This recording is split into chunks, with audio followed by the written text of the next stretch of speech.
So hey guys, welcome back to the new video. और इस video में हम लोग अपन खास करके स्पेशली बात करने वाले हैं बिहार इंजीनियरिंग यूनिवर्सिटी के अबाउट जो भी प्रोटेस्ट लोग कर रहे हैं उस प्रोटेस्ट अभी तक का क्या उनका सीन है और एक्चुअल में देखा जाए तो क्या प्रोटेस्ट करने का रीज़न है और एक्चुअल में देखा जाए तो इस प्रोटेस्ट से क्या आपको बेनिफिट मिलने वाला है और इस प्रोटेस्ट के बाद से आपका क्या इफेक्ट पड़ेगा, इन सारे पहलुओं पर बात करेंगे। और काफ़ी ज़्यादा इंपॉर्टेंट है वीडियो, तो वीडियो को अभी से आप लाइक कर दो और चैनल पे पहली बार हो तो सब्सक्राइब कर दो और जितने भी हो सकते हैं ग्रुप सर्कल में या जितने भी फ्रेंड को आप जानते हो सभी को शेयर कर देना, क्योंकि ये वीडियो काफ़ी ज़्यादा इंपॉर्टेंट है।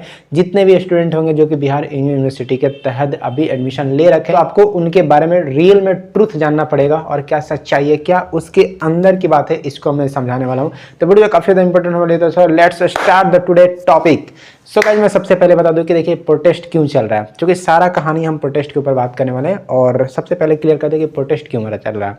देखिए कुछ वीडियो है मेरे पास जो पहले दिखा देना चाहता हूं कि एज ए आप देख लो प्रोटेस्ट किस तरीके से चल रही है। नहीं चलेंगे, कॉलेज प्रशासन हाय O partigiano, portami via.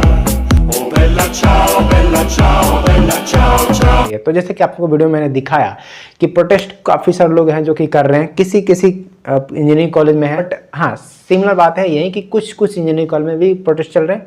कुछ स्टूडेंट हैं जो कि certain amount of the student university भी जा करके प्रोटेस्ट कर रहे हैं और प्रोटेस्ट करना आपकी स्वतंत्रता है, तो आप बिल्कुल प्रोटेस्ट कर सकते हो, इसमें कोई दिक्कत वाली बात नहीं है। बट इस प्रोटेस्ट से क्या चीज़ अभी तक हुई है, क्या इसका इफेक्ट आगे मिलेगा और इस प्रोटेस्ट से क्या अभी बेनिफिट मिलेगा और क्या लॉस हो रही है, इन सारी चीज़ों को आपको समझ के ही प्रोटेस्ट करने में फ़ायदा है। देखिए सबसे पहले हम बात कर लेते हैं कि जो प्रोटेस्ट चल रही है सिंपल सा लॉजिक है। जो सेकंड सेमेस्टर का रिजल्ट आया था तो वो रिजल्ट उतना सही नहीं दिया गया और एज ए मेरा खुद का अगर एनालिसिस देखोगे तो मेरा ये एनालिसिस कहता है कि इस बार सही में रिजल्ट उतना बढ़िया नहीं आया है। जितना लोगों ने लिखा, जितना एक्सपेक्टेशन के साथ लोगों ने पेपर को दिया था और जितना एक्सपेक्ट करते थे कि मेरा रिजल्ट आएगा उतना नहीं आया है। ये बात तो फिक्स है, मेरे एनालिसिस में भी ये बात सही है कि उतना जितना लोगों ने लिखा उतना मार्क्स नहीं दिया गया।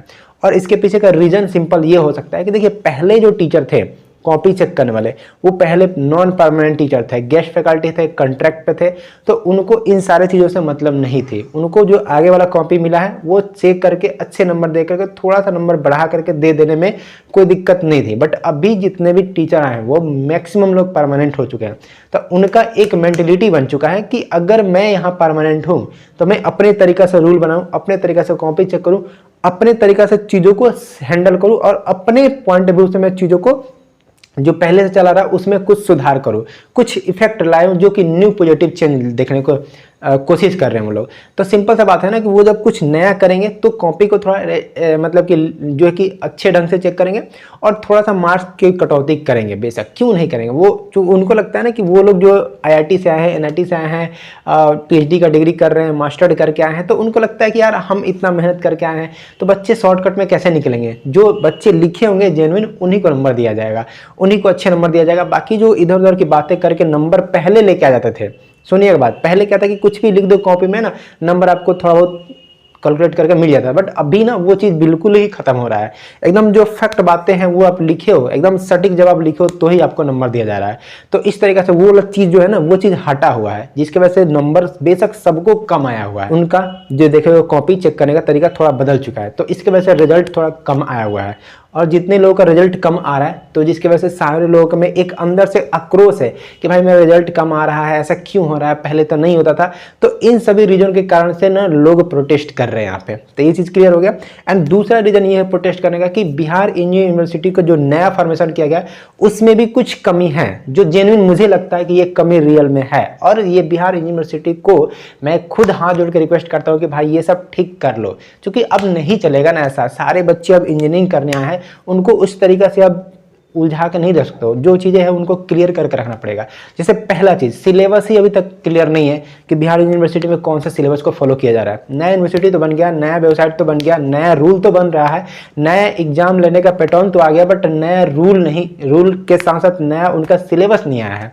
एक ही यूनिवर्सिटी का सिलेबस को ही हम लोग कॉपी करके पढ़ रहे हैं, वो चीज़ तो सही है। और एग्जाम में भी मैक्सिमम क्वेश्चन उसी सिलेबस से आ रहे हैं, बट आपका एक अपना स्टैंडर्ड होना चाहिए ना कि हाँ मैं इस कॉलेज इस यूनिवर्सिटी को ऑर्गेनाइज किया हूँ, ये यूनिवर्सिटी है तो इसका खुद का सिलेबस है, बट उनका खुद का सिलेबस अभी उनके ऑफिशियल साइट पे नहीं है। ऐसा नहीं है कि सिलेबस नहीं है बट वो एक ही वाला को पैटर्न को ही फॉलो किया गया, इन सारे कॉलेज को दिया गया, सारे कॉलेज उसी को फॉलो करके पढ़ाते हैं और उसी पे बेस्ड क्वेश्चन भी सेट किया जाता है आपके एग्जाम के लिए। बट उनके साइड पे तो होना चाहिए था ना कि ये मेरी यूनिवर्सिटी का ये सिलेबस है, बट है नहीं ना, तो ये गलत है ना।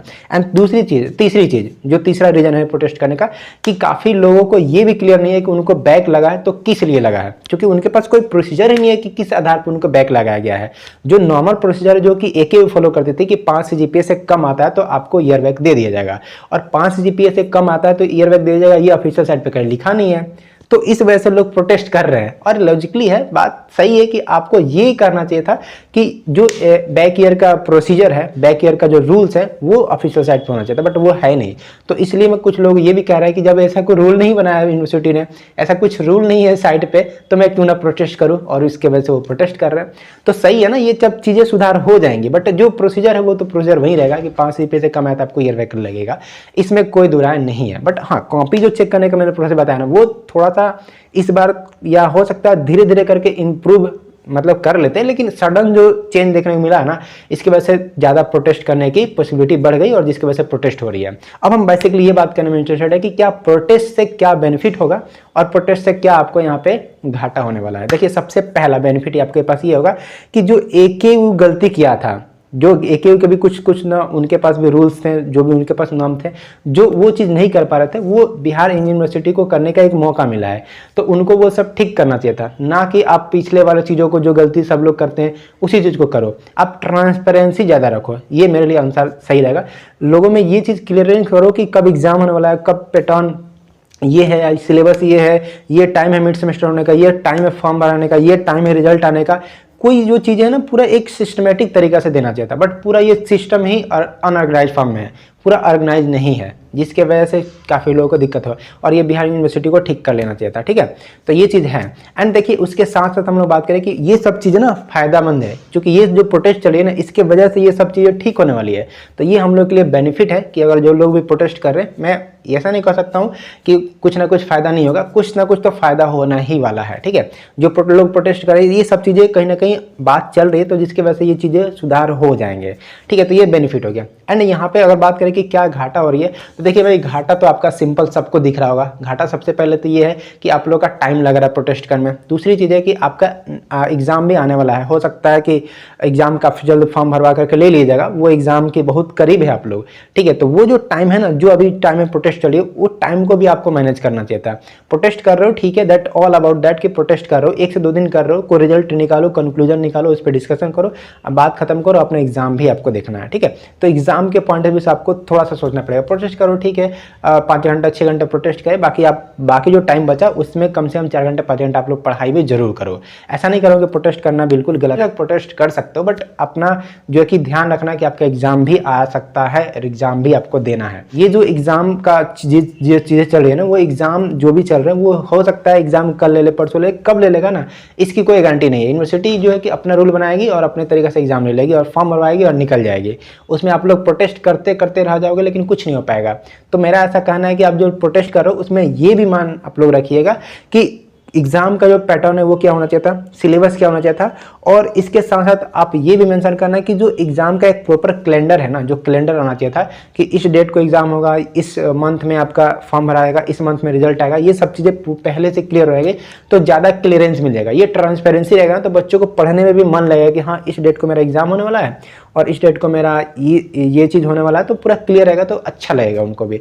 ठीक है, तो ये पूरा कंप्लीट जानकारी तो जो भी प्रोटेस्ट के अबाउट चल रही है। एंड अगर हम नेक्स्ट बात करें कि प्रोटेस्ट अभी जो चल रहा है उसका लेवल क्या है प्रोटेस्ट करने का, देखिए अभी लेवल में जहाँ तक शुरू में देख रहा था कि कुछ ऐसे स्टूडेंट थे जो कि अपने रिस्पेक्टिव कॉलेज में प्रोटेस्ट कर रहे थे, ठीक ना, और वो रिस्पेक्टिव कॉलेज से अभी वो यूनिवर्सिटी में आ चुके हैं, यूनिवर्सिटी में उनका प्रोटेस्ट चल रहा है, यूनिवर्सिटी से वो प्रोटेस्टिंग का काम कर रहे हैं। और आज तो मैंने देखा जहाँ तक कि टायर वगैरह भी जलाए गए हैं, ठीक ना, आग वगैरह भी जलाया गया है प्रोटेस्ट में। बट मेरे ख्याल से ठीक है, जो भी है सही है, लेकिन थोड़ा सा आप लोग भी अपने आप को भी देखिए कि आपका एग्ज़ाम आने वाला है, आपको थोड़ा सा बच के भी अपना बात को रखना चाहिए था, ठीक ना। एक प्रॉपर तरीका होता है अपने बात को रखने का, उस तरीका से आप लोग रख सकते हो बात। अब बात करें कि इसका इम्पैक्ट क्या पड़ सकता है। देखिए इसका इम्पैक्ट सिंपल सा ये पड़ने वाला है कि जो भी चीज़ें यहाँ पे मैंने बताया है कि जो जो कमी है वो उन कमी को वहाँ पे रखा जाएगा, तो हो सकता है इन फ्यूचर वो चीज़ ठीक हो जाए। वो अच्छी चीज़ है, अगर जो जो भी कमी है बिहार यूनिवर्सिटी में अगर वो वहाँ पे रखा जाता है तो हो सकता है इन फ्यूचर वो चीज़ ठीक हो जाए। तो ये सबसे बड़े इफेक्ट पड़ेगी यहाँ पे।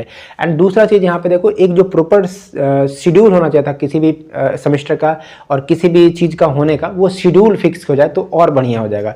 तो ये सब इफेक्ट आपको देखने को इन फ्यूचर मिल जाएगी, बट ये 1-2 दिन में नहीं होने वाला है और ना ही 1 से 2 दिन में ये सब चीज़ें कंप्लीट हो जाएंगे। इसी लॉन्ग टर्म प्रोसेस है, 1 साल 2 साल बाद आपको ये सब चीज़ें धीरे धीरे ठीक होते हुए नजर आ जाएंगे, ठीक है।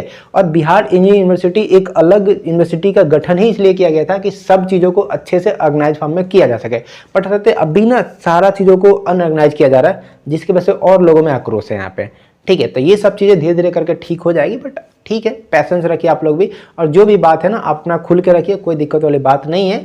जो भी आपको लगता है, जैसे भी लगता है, आप उस तरीक़े से वहाँ पे चीज़ों को रखिए और कोशिश करिए कि जितना जल्दी हो सके ये सब मामला सेटल डाउन हो जाए और आप लोग वापस से अपने ट्रैक पे आकर के अपने पढ़ाई को कंटिन्यू करें, अपने डिग्री को कंप्लीट करें, अपने स्किल पे काम करें और अपने कॉलेज का नाम रोशन करें। और जिस भी कॉलेज से हो वहाँ के कॉलेज से अच्छे पोजीशन पे जाओ, जिससे कि सारे कॉलेज का एक मतलब अच्छा सा इन्वायरमेंट क्रिएट हो कि हाँ बिहार में भी ऐसे इंजीनियरिंग होते हैं जहाँ से बच्चे अच्छे कर रहे हैं, ठीक है। तो फिलहाल ये सिनेरियो था जो कंप्लीट प्रोटेस्ट के बारे में आपको बता दिया। काफ़ी सारे लोग पूछ रहे थे प्रोटेस्ट क्यों चल रहा है, कौन कर रहा है प्रोटेस्ट से क्या फ़ायदे होंगे, क्या घाटे होंगे, क्या सही है क्या गलत है, ये सब पूछ रहे थे, इसलिए मैंने इस वीडियो को बना करके आपको समझा दिया। आई होप कि वीडियो आपको पसंद आएगा। वीडियो कहाँ से देख रहे हो नीचे कमेंट करके बताना, किस इंजीनियरिंग कॉलेज से आप स्टूडेंट हो और ये वीडियो कहाँ से देख रहे हो नीचे जरूर कमेंट करके बताना। फिलहाल इस वीडियो में इतना रखते हैं, चलिए मिलते हैं आपसे नेक्स्ट वीडियो में। जय हिंद, जय भारत।